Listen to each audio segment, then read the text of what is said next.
अच्छा इतना बताओ, जितनी चीजें पढ़ाई हैं उतनी चीजें याद हैं? सच बोलना, झूठ मत बोलना।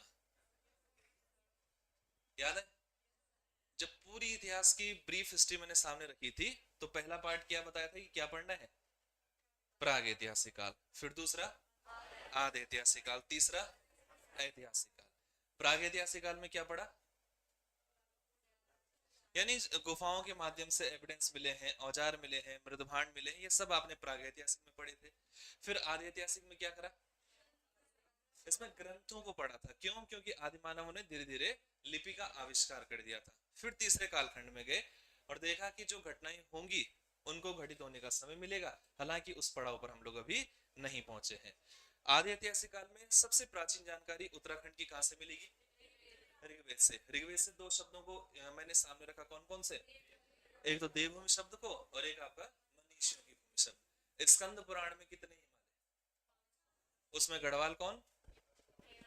केदारखंड। और कुमाऊं कौन? मानस खंड था। अभी बताओ कि गढ़वाल की उत्पत्ति लगभग किस राजा के समय मानी गई? राजा अजयपाल के समय। और मानस खंड आपने कुमाऊं क्यों कहा?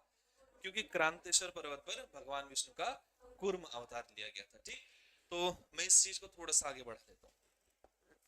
लास्ट टाइम मैंने आपके बीच में जो ग्रंथ रखे थे उसमें तो ऋग्वेद तो शामिल था ही, लेकिन ऋग्वेद के साथ साथ मैंने आपको बताया था स्कंद पुराण। स्कंद पुराण के अलावा मैंने आपको कुछ ब्राह्मण ग्रंथ भी पढ़वा दिए थे।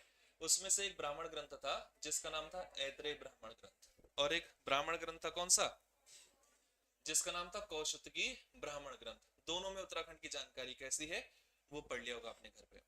फिर मैंने आपको जानकारी बताई कि महाभारत में उत्तराखंड का जिक्र है, और इसमें वन पर्व ऐसा पार्ट था जिसमें ज्यादातर जानकारी उत्तराखंड की दी गई है। फिर मैंने थोड़ा बहुत किस्से रामायण को लेकर के बताए कि भैया आपके पास क्या है, एक बालकांड था और एक लंका कांड था। बालकांड में कौशिकी नदी के बहने का उल्लेख उत्तराखंड में मिला, और लंका कांड में क्या कहा कि इस क्षेत्र में द्रोणगिरी नाम का एक पहाड़ी है, एक पर्वत है। फिर मैंने क्या करा कि पुराणों की स्टडी कराई और कहा कि वायु पुराण हुआ और विष्णु पुराण हुआ। इन दोनों पुराणों में आपको उत्तराखंड का जिक्र मिला, खासकर यहाँ रहने वाली जातियों का। और उसमें भी फोकस करा यक्षों का, और कहा कि यक्षों के प्रमाण अल्मोड़ा स्थित जाखन देवी के मंदिर से मिले थे, है ना। यहां तक डिस्कस करा था।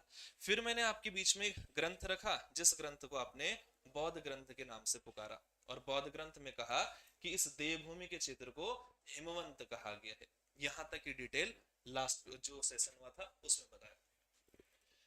जितने भी ये ग्रंथ मैंने आपके बीच में बताए, ये सारे के सारे ग्रंथ ऐसे हैं जिनको हम एक आधार लेकर के चल सकते हैं कि ये किसी न किसी धर्म को महत्व देते हैं, इसलिए इनका आधार धार्मिक ग्रंथ कहा। लेकिन कुछ ग्रंथ ऐसे भी लिखे गए हैं जिसमें धर्म को प्रायोरिटी में नहीं रखा गया, बल्कि हो सकता है कि किसी राजा की कहानी हो और उस राजा की कहानी का एक पार्ट उत्तराखंड के रूप में भी आ चुका हो बीच में। कुछ ऐसे भी ग्रंथ लिखे। हो सकता है कि कोई कैरेक्टर हो और उस कैरेक्टर का उत्तराखंड के क्षेत्र में जो दैनिक जीवन की गतिविधियां हैं वो गतिविधियां मिलती हुई पाई गई हो। यानी हम कह सकते हैं कि धार्मिक ग्रंथों में तो उत्तराखंड का जिक्र है, लेकिन गैर धार्मिक ग्रंथों में भी है। तो आज मैं आपके बीच में जो सेशन रखूंगा उसका बेसमेंट होगा क्या? गैर धार्मिक ग्रंथ।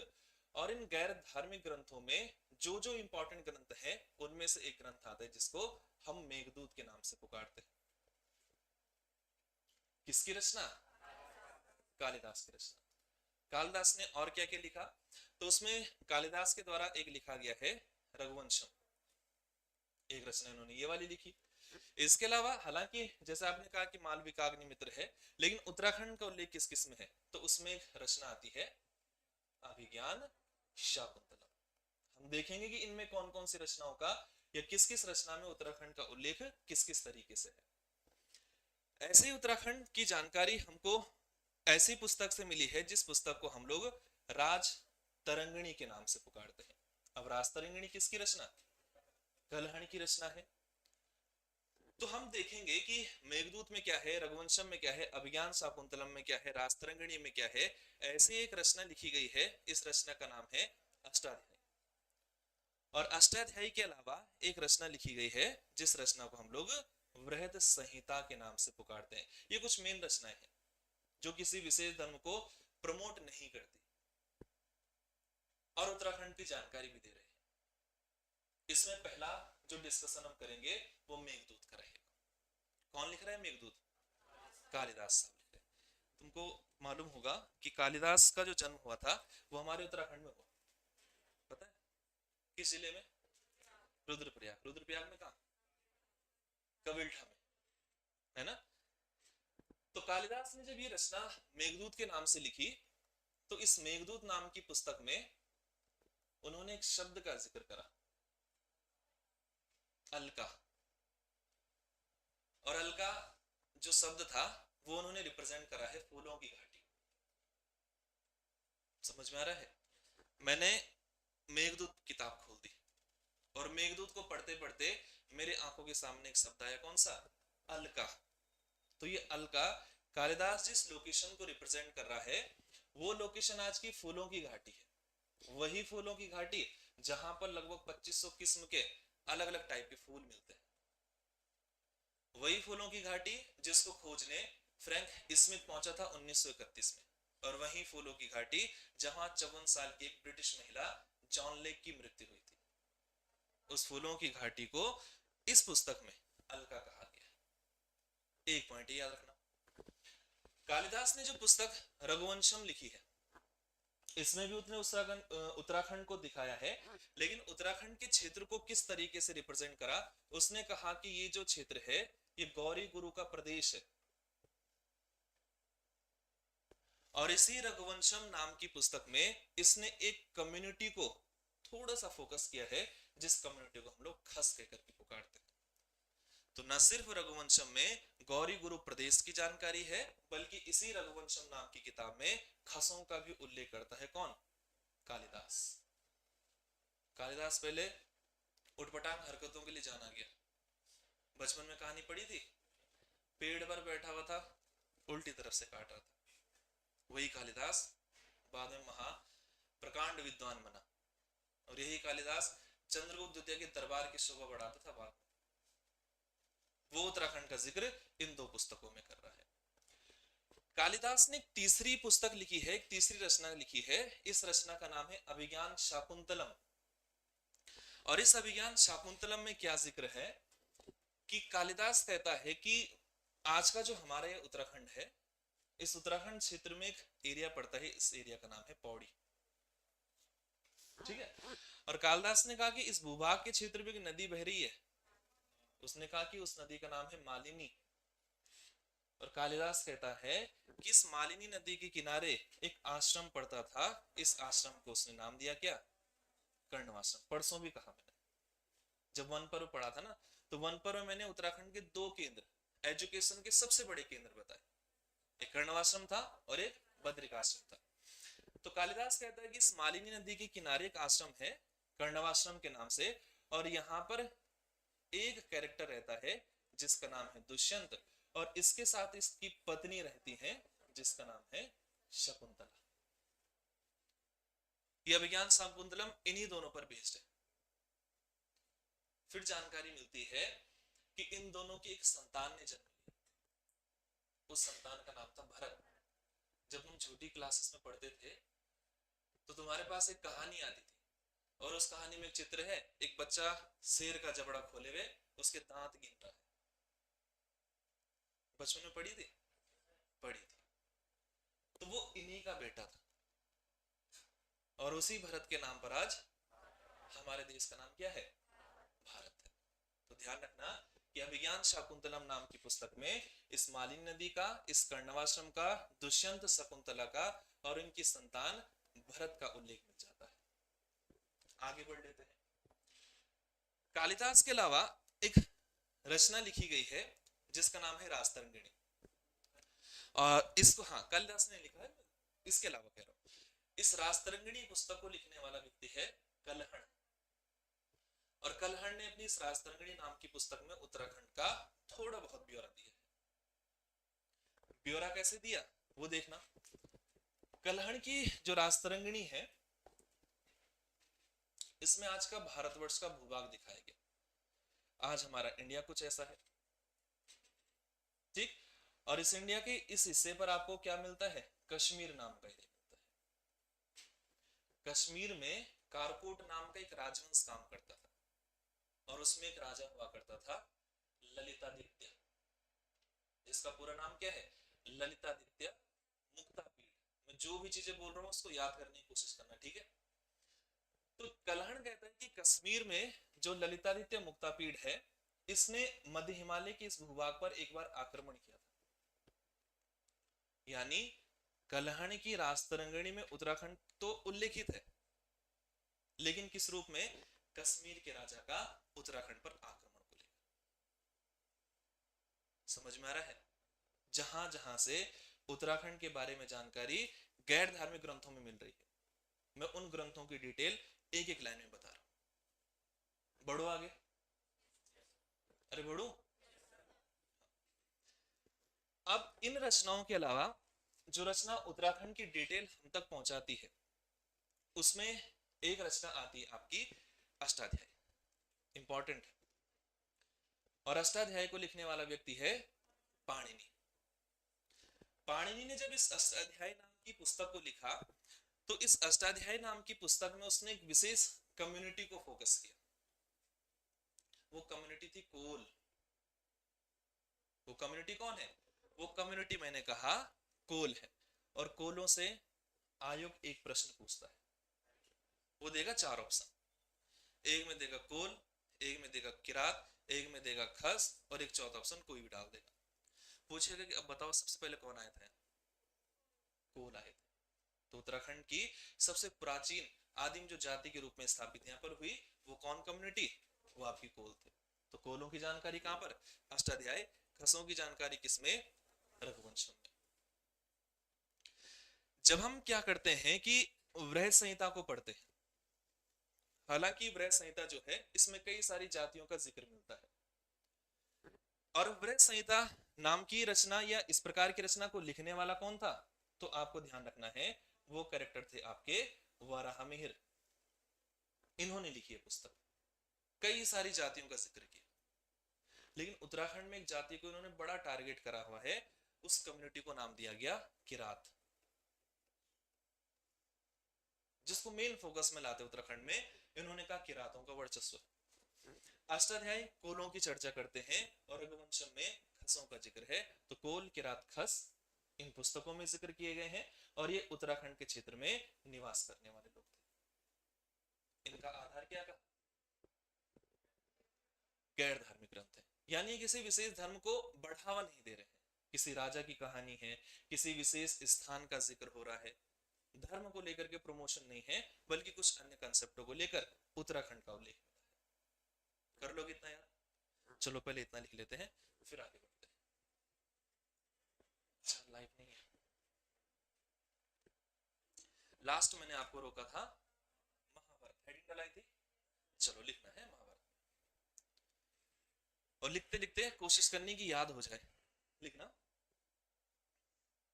वन पर्व, महाभारत के बारे में लिखना, वन पर्व, वन पर्व, कॉमा सभा पर्व, सभा पर्व, आदि पर्व, वन पर्व, सभा पर्व, आदि पर्व में उत्तराखंड का उल्लेख है। ये महाभारत के पाठ है, उससे जुड़े हुए हैं ग्रंथ में उत्तराखंड का उल्लेख है, में उत्तराखंड का उल्लेख है। अब लिखना जरा है, वन पर्व के अनुसार, वन पर्व के अनुसार, और डैश करके नीचे वाली लाइन में लिखना, वन पर्व के अनुसार डैश करके नीचे पहला पॉइंट लिखना। लिखना, पांडवों ने, 5 पांडवों ने, वन पर्व के अनुसार पांडवों ने, कौन सा ऋषि बताया था परसों, लोमस ऋषि के साथ। पांडवों ने लोमस ऋषि के साथ, लोमस है, लोमस ऋषि के साथ बद्रिकाश्रम, बद्रिकाश्रम क्षेत्र की यात्रा की, बद्रिकाश्रम क्षेत्र की यात्रा की, बद्रिकाश्रम क्षेत्र की यात्रा की। अब वन पर्व ही कह रहा था कि इस क्षेत्र में दो बड़े एजुकेशन के सेंटर थे, एक को अपने कर्णवाश्रम का और एक को बद्रिकाश्रम का। लिखना वन पर्व के अनुसार ही दूसरा पॉइंट लिखना लिखना इस क्षेत्र में, जो आज का उत्तराखंड है, इस क्षेत्र में कर्णवाश्रम, कर्णवाश्रम कौमा बद्रिकाश्रम, इस क्षेत्र में कर्णवाश्रम कौमा बद्रिकाश्रम को शिक्षा का महत्वपूर्ण केंद्र बताया गया है, को शिक्षा का महत्वपूर्ण केंद्र बताया गया है। लिखते लिखते कोशिश करो याद हो जाए, बताया गया है, ठीक है, बताया गया। तीसरा, सुबाहु की जानकारी भी दी थी। कौन था सुबाहु? महाभारत काल का एक राजा है और एक किस राजवंश का होगा? कुडिनों का। इसने राजधानी जो बनाई थी वो हमारे उत्तराखंड में थी, और उत्तराखंड में कहा? श्रीनगर में। महाभारत की लड़ाई हुई, ये शामिल हुआ किसके पक्ष में? 5 पांडवों के पक्ष में। इसी का बेटा था कौन? विराट, और विराट की बेटी थी उत्तरा। उत्तरा की मुलाकात हुई 5 पांडवों से। कहते तो ऐसा है कि जब उत्तरा की मुलाकात 5 पांडवों से हुई तो उसको सबसे योग्य व्यक्ति लगा अर्जुन, और कुछ कहानियों में ऐसा कहा जाता है कि उन्होंने अर्जुन के समक्ष विवाह का प्रस्ताव तक रख दिया था, लेकिन अर्जुन ने विवाह के प्रस्ताव को किनारे रखा और कहा कि मैं इतना बड़ा हूं, तुम, मैं क्या, मेरा बेटा भी तुमसे बड़ा है। उन्होंने कहा तुम्हारी उम्र तो इतनी है कि तुमसे बड़ा मेरा बेटा अभिमन्यु है। इसलिए फिर अर्जुन ने उत्तरा का विवाह किससे करवाया? अभिमन्यु से करवा दिया। कि अगर आपको पांडवों के साथ रहना है या उनके परिवार के साथ कनेक्ट होना है तो अभिमन्यु से विवाह हो सकता है, मेरे साथ नहीं। ठीक है, लिखो, लिखना महाभारत के वन पर्व के अनुसार एक चल रहा है। तीसरा पॉइंट लिखना, कुडिन शासक सुबाहु, कुडिन शासक सुबाहु, कुडिन शासक सुबाहु की राजधानी, की राजधानी महाभारत के अनुसार, महाभारत के अनुसार श्रीनगर में थी। महाभारत के अनुसार श्रीनगर में थी। महाभारत के अनुसार श्रीनगर में थी। ठीक है, अगला, अब महाभारत के बाद चलो रामायण में। रामायण, रामायण, रामायण में 2 कांडों का जिक्र करा, उसमें से पहला लिखना बालकांड।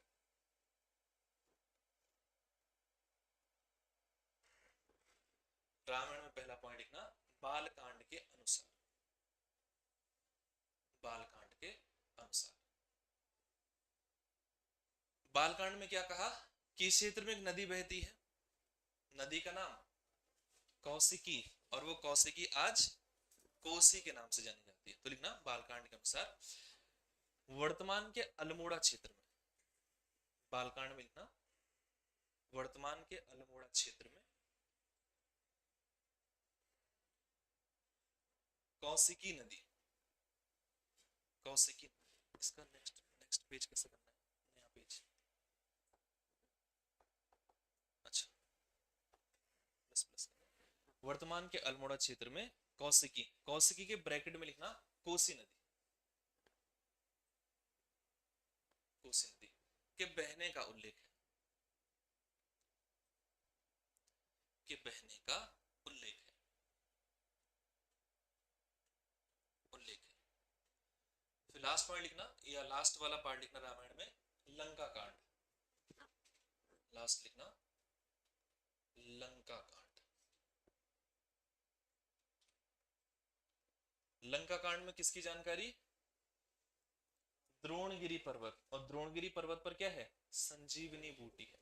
लिखना अब लंका कांड के अनुसार लिखना, द्रोणगिरी पर्वत पर, द्रोणगिरी पर्वत पर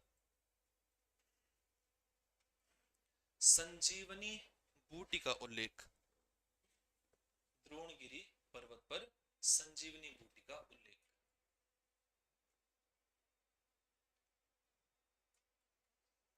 ये तो कैसे ग्रंथ थे, धार्मिक है ना। बौद्ध साहित्य, शायद वो छोटा हुआ भी, बौद्ध साहित्य भी लिख लो, बौद्ध साहित्य, बौद्ध साहित्य। बौद्ध साहित्य में उत्तराखंड को क्या कहा गया, हिमवंत। तो ना बौद्ध साहित्यों में उत्तराखंड को हिमवंत कहा गया, हिमवंत कहा गया। बौद्ध साहित्य में उत्तराखंड को हिमवंत कहा गया। क्लियर है। अब हेडिंग डालना जरा, गैर धार्मिक ग्रंथ, गैर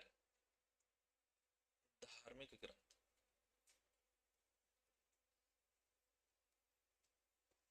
गैर धार्मिक ग्रंथ,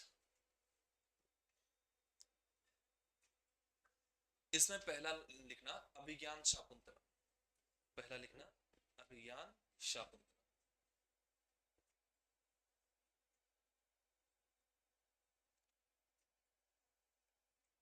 अभिज्ञान शाकुंतलम के राइटर का नाम लिख दो, कालिदास।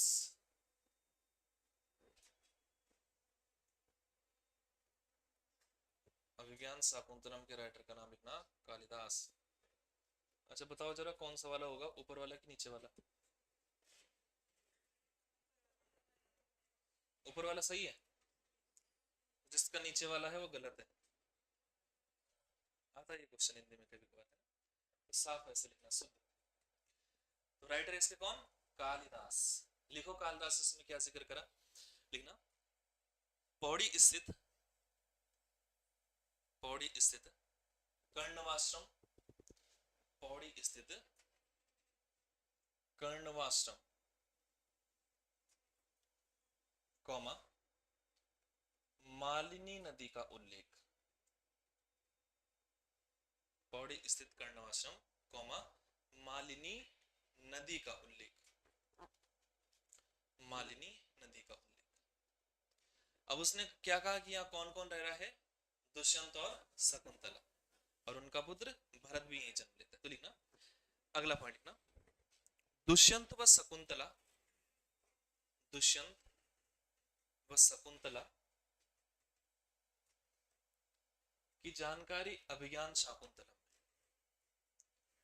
दुष्यंत व शकुंतला की जानकारी अभिज्ञान शाकुंतलम में है।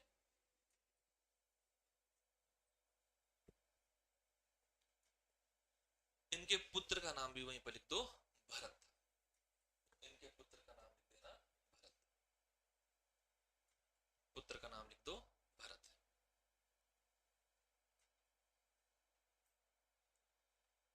चलो ये तो था अभिज्ञान शाकुंतलम। फिर लिखना रघुवंशम, फिर लिख दो रघुवंशम, रघुवंशम। रघुवंशम की रचना भी कौन कर रहा है, कालिदास। कालिदास ही लिखेगा इसको भी। लिखने इसमें दो चीजें हैं, एक उत्तराखंड वाले भूभाग को गौरी गुरु प्रदेश कहा गया है, उत्तराखंड वाले क्षेत्र को गौरी गुरु प्रदेश कहा गया है एक, और इसी रघुवंशम में खसों की जानकारी, इसी रघुवंशम में खसों की भी जानकारी है। दो पॉइंट्स बनाना इसमें जो रघुवंशम में मिलते हैं, ठीक है। फिर रघुवंशम के बाद लिखना मेघदूत, मेघदूत।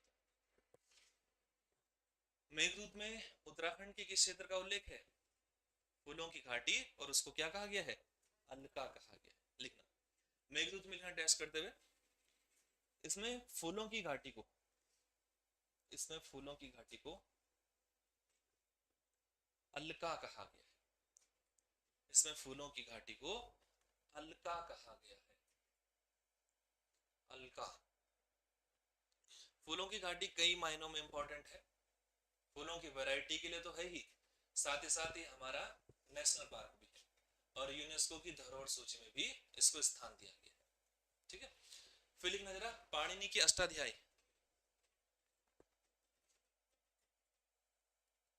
पाणिनि की अष्टाध्यायी, इनमें भी उत्तराखंड का जिक्र है। पाणिनि की अष्टाध्यायी, अष्टाध्यायी में लिखो कि इसमें जो मेन उल्लेख किया गया है वो कोल जाति का किया गया है। कोलों का उल्लेख, फैक्ट बनाते लिखना, उल्लेख किया गया है इसमें कोलों का, और कोलों के ब्रैकेट में लिखना या इसी के साथ कनेक्ट करते हुए पॉइंट लिखना कि कोल उत्तराखंड की सबसे प्राचीन जाति, उत्तराखंड की सबसे प्राचीन, सबसे प्राचीन जाति है। सबसे पुरानी कम्युनिटी यहां पर आकर के कोलों ने बसाई थी। फिर लिखना आप लोग अष्टाध्यायी के बाद वृहत संहिता।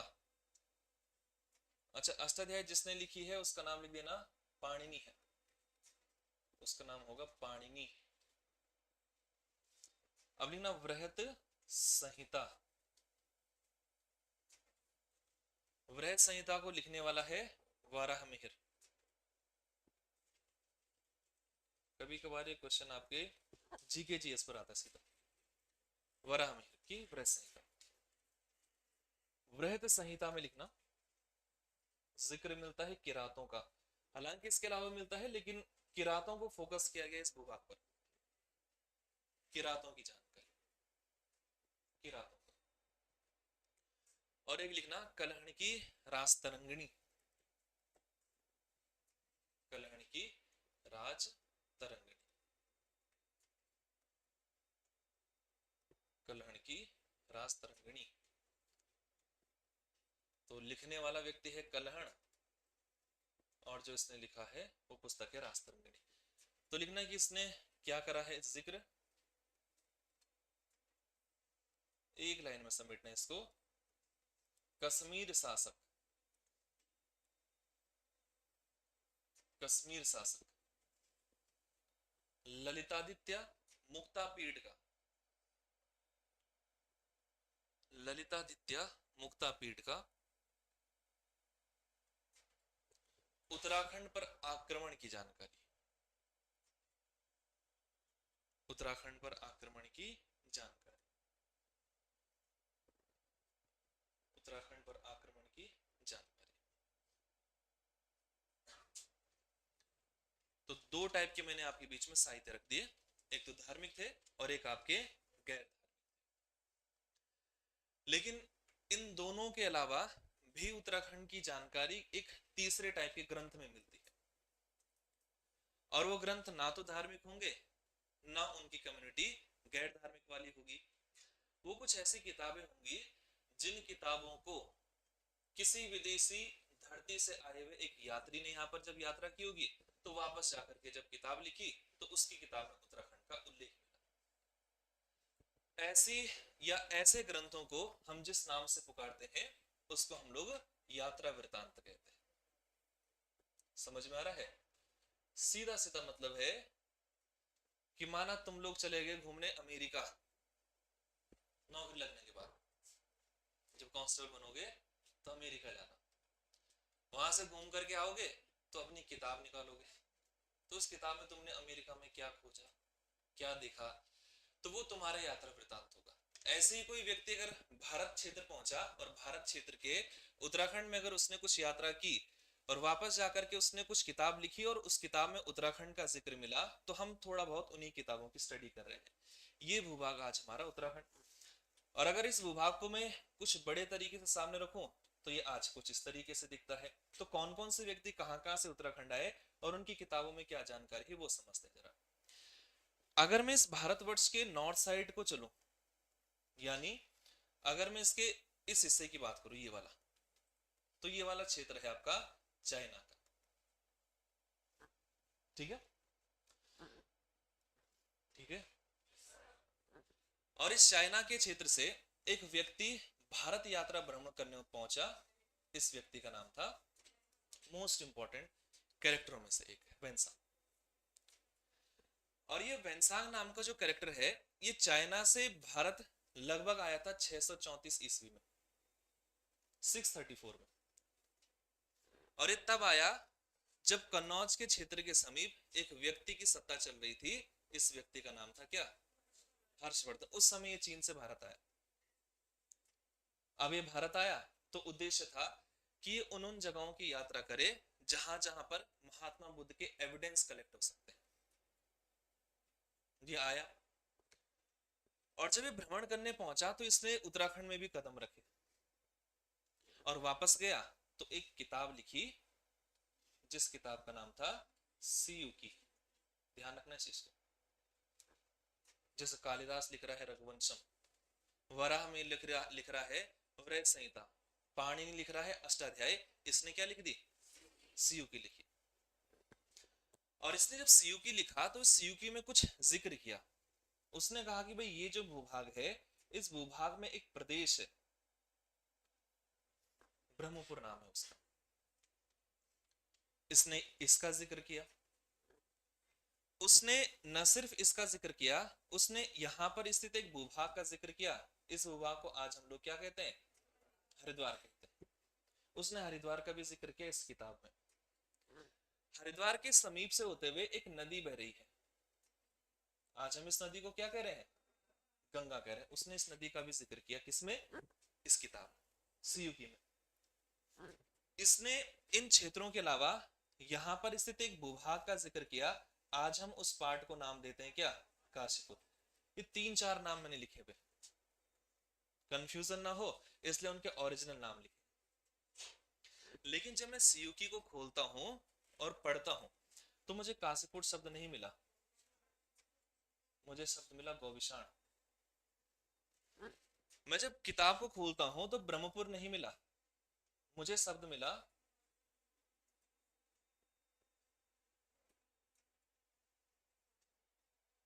ये पोली हिमापोलू। और जब मैंने किताब खोली तो मुझे हरिद्वार नहीं मिला, लोकेशन तो थी लेकिन मैंने इसको मोयूला पढ़ा और इसको पढ़ा क्या? महाभद्रा। समझ में आ रहा हम कर क्या रहे? हम उत्तराखंड को पढ़ रहे हैं, लेकिन इस समय किसमें? जो विदेशी धरती से कोई यात्रा करने आए, अपनी यात्रा वृतांत लिखी और उस यात्रा वृतांत में हमारे राज्य का जिक्र है। सीयूकी में लिखता है कि ब्रह्मपुर एक क्षेत्र है जिस क्षेत्र को उसने पोली हिमापोलू कहा। उसने कहा गोविशाण नाम का क्षेत्र है, इसे आज हम काशीपुर कह रहे हैं।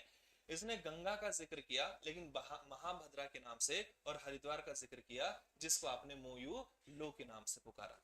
ये सारे के सारे शब्द जिस विदेशी यात्री ने अपने यात्रा वृतांत में दिए उसका नाम था वेंसांग, और इसके यात्रा वृतांत को हम सीयूकी कहते हैं। फिर जब मैंने इस किताब को पढ़ा, किसे? सीयूकी को, तो उसमें जिक्र मिला कि इसने जब इस क्षेत्र का, इस राज्य का भ्रमण किया तो इसको 5 ऐसी जगहें मिली जहां जहां से इसने गौतम बुद्ध के एविडेंस कलेक्ट किए। और उन 5 जगहों को हम बौद्ध विहार कहते हैं। तो अगर प्रश्न बने कि वेंसांग की सीयूकी में उत्तराखंड से कितने बौद्ध विहारों का उल्लेख मिला है, तो बौद्ध विहारों की संख्या 5 बताई गई। विहार का मतलब होता है घूमने फिरने की जगह। तो इसने बताया कि भाई आप जो भी चीन से होता है अगर वहां जाता है तो आपको 5 जगह मिलेंगी जहां जहां गौतम बुद्ध के एविडेंसेस मिले हैं, आप उनका भ्रमण करके आ सकते हो। और इसके अलावा उसने कहा कि भाई हरिद्वार है, मोइलो कहा, गंगा है, महाभद्रा कहा, ब्रह्मपुर साम्राज्य है, पोली हिमापोलो कहा, और काशीपुर के लिए उसने गौविशाण शब्द का प्रयोग किया। ये सारा का सारा डिटेल किसमें? सीयूकी, और सीयूकी को लिखने वाला वेंसांग। कब आ रहा है? 634। किस राजा के समय? हर्षवर्धन के समय। कर लोगे इतना याद? अब मुझे कुछ और किताबें मिली जो उत्तराखंड के क्षेत्र की क्या करती है? जानकारी हम लोगों तक पहुंचाती है। ये आगे नहीं बढ़ रहा है, डिलीट करना है? कौन से वाले से? अच्छा,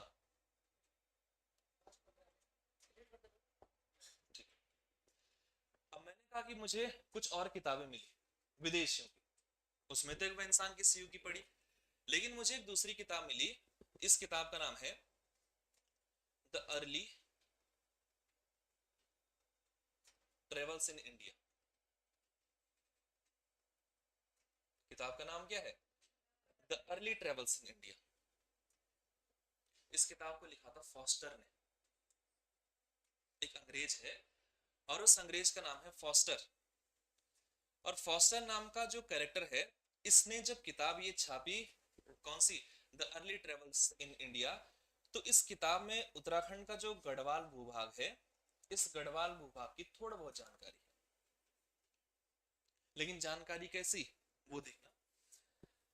कहते हैं कि सन 1608 के लगभग लगभग उत्तराखंड के क्षेत्र में एक विदेशी यात्री आया था। इस यात्री का नाम था विलियम फिंच। सुना होगा आपने नाम, अगर आप में से किसी ने उत्तराखंड की हिस्ट्री पढ़ी हो, और हिस्ट्री में भी पंवार वंश की। तो विलियम फिंच नाम का एक विदेशी है, और यह 1608 के लगभग उत्तराखंड है। जब ईस्ट इंडिया कंपनी बनी थी ना, तो 1600 के लगभग जानकारी आती है ना, तो उसका बड़ा जो अधिकारी यहाँ पर पहुंचा था, उसका नाम था कैप्टन हॉकिंस। 1608 में आया था भारत। तो जो कैप्टन हॉकिंस था, वो आया था मुगल शासकों से मिलने के लिए, है ना। और जब वो आया था, तो उसको ये पता था कि वहां उसको ये बताया गया था कि भारत में जो है 1608 के लगभग अकबर गद्दी पर है, लेकिन अकबर मर चुका था 1605 में। तो वो एक लेटर लेकर के आया था कि हमको यहाँ पर कंपनी बनानी है, बिजनेस करना है अकबर के नाम का। लेकिन जब वो दरबार पहुंचा, तो खबर मिली कि अकबर तो चल बसा है। कौन था? जहांगीर था। तो वो जो कैप्टन हॉकिंस आया था ना, रेड ड्रैगन नाम के जहाज में, तो उसी के साथ आया था ये विलियम फिंच। अब विलियम फिंच इंडिया आया, तो उसने गढ़वाल के क्षेत्र में 1608 में एंट्री की और 1611 तक रहा, खूब घूमा गढ़वाल। और इस समय गढ़वाल का जो राजा बना हुआ था, ये राजा था मानसा। राजा कौन था? मानसा था। अंग्रेजों तक ये खबर जाती थी कि पहाड़ में जो भी राजा होता है, वो गरीब होता है, उनके पास संसाधन नहीं होते, पैसे नहीं होते। तो विलियम फिंच को लगा यार कि मैं आ ही गया हूं इस भूभाग पर, तो क्यों ना देख ले पहाड़ के राजा कैसे। तो ये मानसा के दरबार गया। जब इसने देखा मानसा को, तो ये हैरान हुआ। मानसा जब खाना खाने बैठता था, तो उसके बर्तन ऐसे नहीं होते जैसे हमारे होते हैं, है ना। हमारे कैसे होते हैं? स्टील के बर्तन, है ना। तो उसने मानसा को जब खाना खाते हुए देखा, तो उसकी थाली सोने की थी। कभी वो सोने की थाली में खाता, कभी चांदी की थाली में। तो ये बड़ा हैरान हुआ। इसने बोला यार ये तो खबर गलत है, कि पहाड़ में गरीब राजा होते हैं। ये वापस गया अपने देश, और बोला भाई जिन जिन को ऐसा लगता है कि भाई ऐसी सी बात है, वो गलत है। पहाड़ में एक ऐसा राजा देख करके आया हूँ जो सोने चांदी के बर्तन में खाना खाता है। और ये बात उसने बताई किसको? फॉस्टर को। फॉस्टर इसी समय लिख रहा था किताब, और उसने अपनी किताब में क्या लिख दिया? मानसा की आर्थिक स्थिति का वर्णन कर दिया। तो ध्यान रखना, अगर प्रश्न आए कि गढ़वाल के राजा मानसा का जो आर्थिक स्थिति का वर्णन हुआ है, वो कौन सी किताब में है, तो ध्यान रखना वो किताब है the early travels in India. ये रचना हालांकि फॉस्टर है, लेकिन फॉस्टर की इस किताब में विलियम फिंच की यात्रा का उल्लेख मिल जाता है। रख लोगे इतना यार। अब और आगे बढ़ते हैं। कहते हैं कि किताब छपी थी, जिस किताब का नाम था वॉन्डरिंग इन द हिमालय। इस हिमालय को हिमालय कह करके भी पुकारते हैं। और इस किताब को जिस व्यक्ति ने लिखा था, वो अंग्रेज था पी बैरन। हम केवल और केवल क्या कर रहे हैं इस समय? हम उन किताबों को पढ़ रहे हैं जिसमें उत्तराखंड का जिक्र है। बोर तो नहीं हो रहे हो? पक्का? मैं तो ऑर्डर करवाऊं कुछ? बस पैसे दे देना तुम, और मुझे भी खिला देना। अब देखो इस किताब में, मैंने कहा किताब का नाम है वांडरिंग इन द हिमालय, और इस वांडरिंग इन द हिमालय की रचना करने वाला व्यक्ति था पी बैरन। इसको तो आपने सुना होगा कहीं ना कहीं, एक जगह तो जरूर सुना होगा, नैनीताल को लेकर, कि नैनीताल की खोज किसने करी। अब कैसे खोज करी इसने? हो रखा था नैनीताल।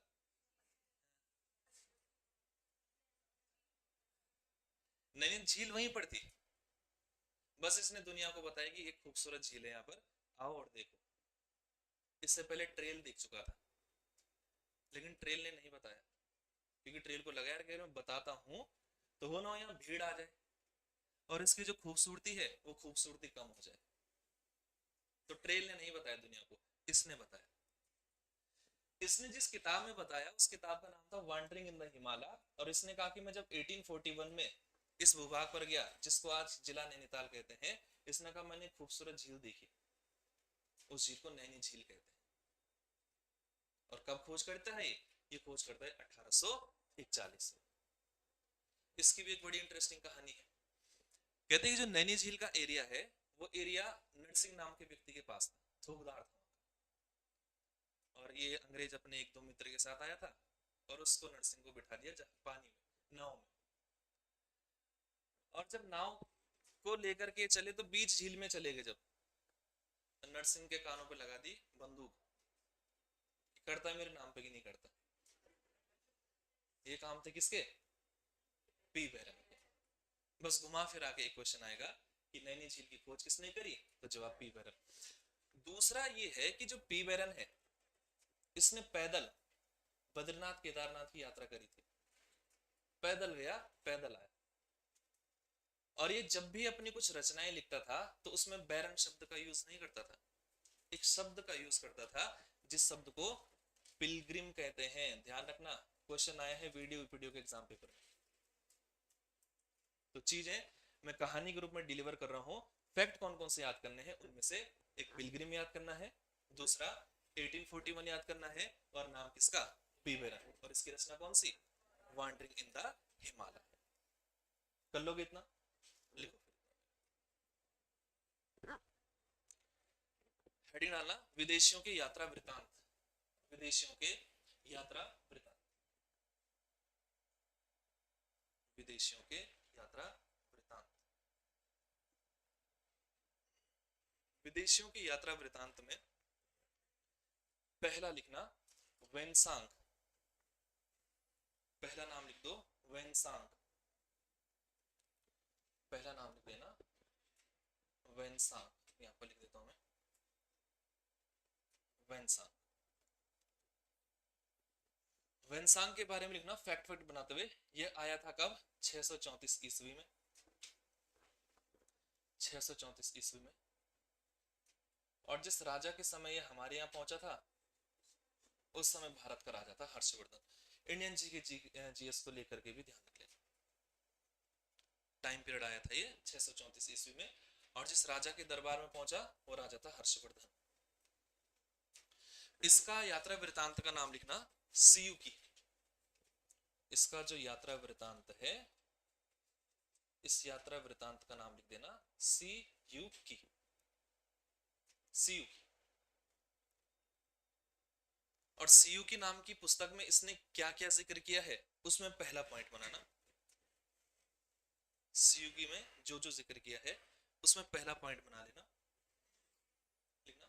इसने उत्तराखंड में, इसने उत्तराखंड में पांच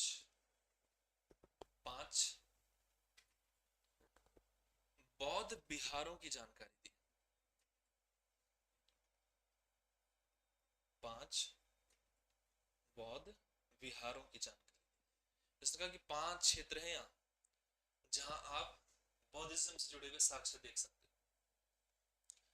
दूसरा पॉइंट, अब इसने सियुकी में कौन कौन से क्षेत्रों का या किस किस शब्द का प्रयोग किया है किस चीज के लिए, तो लिखना इसने सियुकी में गोविशाण शब्द का यूज करा है। सिर्फ फैक्ट फैक्ट बनाना है, गोविशाण का जिक्र किया इसने। और गोविशाण आज का कौन सा क्षेत्र है? काशीपुर। कई बार आते पेपर में, याद रख लेना इसको। गोविशाण है और ये आज का काशीपुर है, इसका उल्लेख किया है वेनसांग ने। दूसरा लिखना इसने ब्रह्मपुर का जिक्र किया है, ब्रह्मपुर। ब्रह्मपुर को लिखना पोली हिमा पोलू, पोली हिमा पोलू, इस शब्द का यूज किया उसने ब्रह्मपुर के लिए, पोली हिमा पोलू, ये ब्रह्मपुर को यूज किया इसने। ब्रह्मपुर गढ़वाल कुमाऊं के बीच का एक एरिया हुआ करता है। इसके अलावा लिखना उसने हरिद्वार का जिक्र किया है। हरिद्वार, हरिद्वार का लिखना मोयुलो। किताब में मोयुला भी मिलेगा तो कंफ्यूज मत हो। मोयुलो, ये हरिद्वार को कहा। और उसने गंगा का भी जिक्र किया है, लेकिन महाभद्रा करके। गंगा का भी जिक्र किया है लेकिन महाभद्रा करके। ये जानकारी सीयू की में है, ठीक है। चलो अगला लिखना, लिख दो पहले वॉन्डरिंग इन द हिमालय। रचना का नाम ये लिखा हुआ पर है, और ये रचना किसकी है? पी बैरन की है।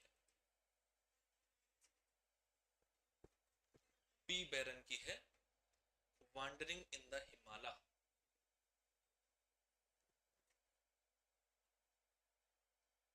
राइटर का नाम लिख देना पी बैरन। राइटर का नाम है पी बैरन। डैश कर तो लिखना, लिखना यह यह पिलग्रिम नाम से रचनाएं लिखता था। यह पिलग्रिम, ये लिखा हुआ है यहाँ पर, यह पिलग्रिम, ये क्वेश्चन आता है। पिलग्रिम नाम से रचनाएं लिखता था, जिसने पिलग्रिम नाम से रचनाएं लिखता था, जिसने 1841 में, जिसने 1841 में नैनीताल झील के लिए बात कर रहा हूं मैं, ठीक है, जिसने 1841 में नैनीताल की खोज की। बस जिस लैंग्वेज में क्वेश्चन पूछे जाते हैं मैं उसी लैंग्वेज में लिखा रहा हूं। जिसने 1841 में नैनीताल की खोज की, नैनीताल की खोज की, वो था ये व्यक्ति। इसने, मैंने कहा कि बद्रीनाथ गया था, केदारनाथ गया था पैदल, ये भी इसके हाथ उपलब्धि है। और इसके नाम का आज भी हमको एक कॉटेज मिलता है नैनीताल में, उस कॉटेज को हम पिलग्रिम ही कहते हैं। हम आगे बढ़ेंगे अंग्रेजों की पूरी हिस्ट्री, उसमें एक अंग्रेज का बंगला आज भी हल्द्वानी में है। एक अंग्रेज के बारे में कहते हैं कि वो हडसिल गया था। हडसिल वाला तो सुना ही होगा, कौन था? Frederick Wilson. आजकल नरेंद्र सिंह नेगी ने गाना गाया है उसके बेटे के ऊपर, सुना? तुम सिद्धू मूसा वाले के फैन हो, तुम नेगी दा के फैन नहीं हो, है? चलो लिखना अगला, the early travels in India. The early travels in India, the early travels in India. The early travels in India लिखना है, किताब किसकी है? यह है फॉस्टर की, लिखने वाला फॉस्टर। अब इसने क्या जानकारी दी इस किताब में, लिखना, डैश करते लिखना, फॉस्टर ने विलियम फिंच, विलियम फिंच के गढ़वाल यात्रा का वर्णन किया। विलियम फिंच, ये लिखा हुआ है पर है। एक फिंच आपको क्रिकेट के मैदान में दिखता है, वो अलग है, ये अलग है, ठीक है। विलियम फिंच के गढ़वाल यात्रा का वर्णन किया है, जिसमें जिसमें मानसा की आर्थिक स्थिति, जिसमें मानसा, ये गढ़वाल का राजा है, पढ़ेंगे इसकी हिस्ट्री, जिसमें मानसा की आर्थिक स्थिति का उल्लेख है, जिसमें मानसा की आर्थिक स्थिति का उल्लेख है। याद रखने के लिए आप ब्रैकेट बना दो और लिख देना कि मानसा सोने चांदी के बर्तन में भोजन करता था। ये कहता है विलियम फिंच फॉस्टर को, मानसा जो है सोने चांदी के बर्तन में भोजन करता था। अभी हम जब पहाड़ों की हिस्ट्री पढ़ेंगे तो कई राजा आएंगे ऐसे गढ़वाल कुमाऊं से।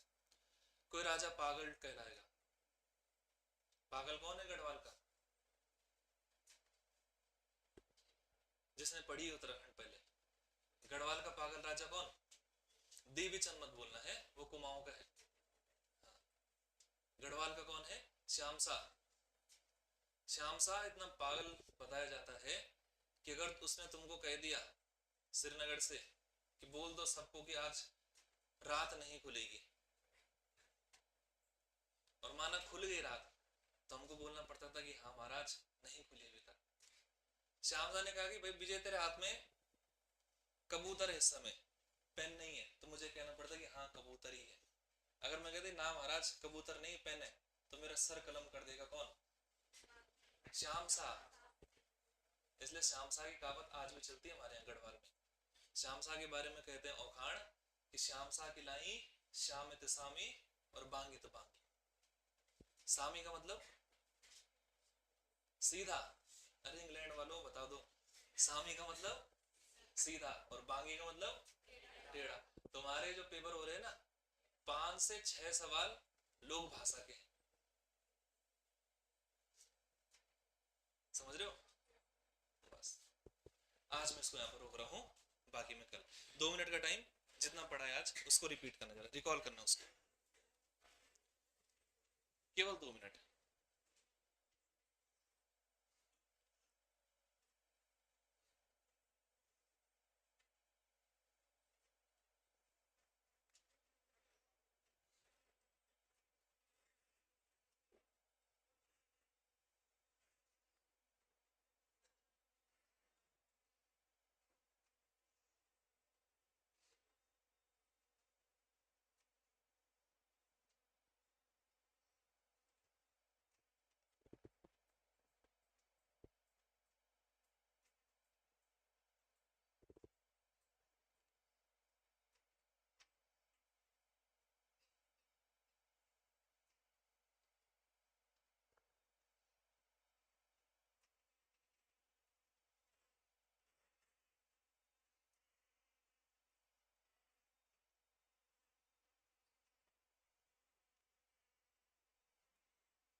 कर दो जरा।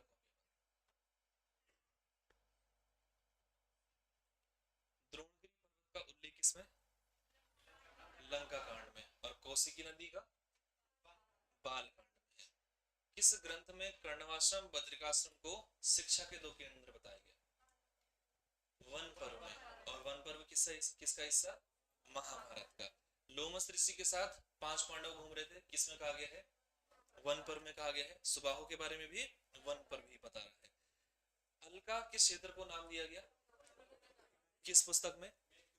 मेघदूत। किसकी है? कालिदास की। कालिदास की इसके अलावा कौन कौन सी पढ़ी आज? अभिज्ञान शाकुंतलम और रघुवंशम। अभिज्ञान शाकुंतलम में किस नदी का उल्लेख? उसके किनारे स्थित कौन था? कर्णवाश्रम में 2 कैरेक्टर थे, दुष्यंत और शकुंतला थी। अच्छा, नैनीताल की खोज कब हो रही है?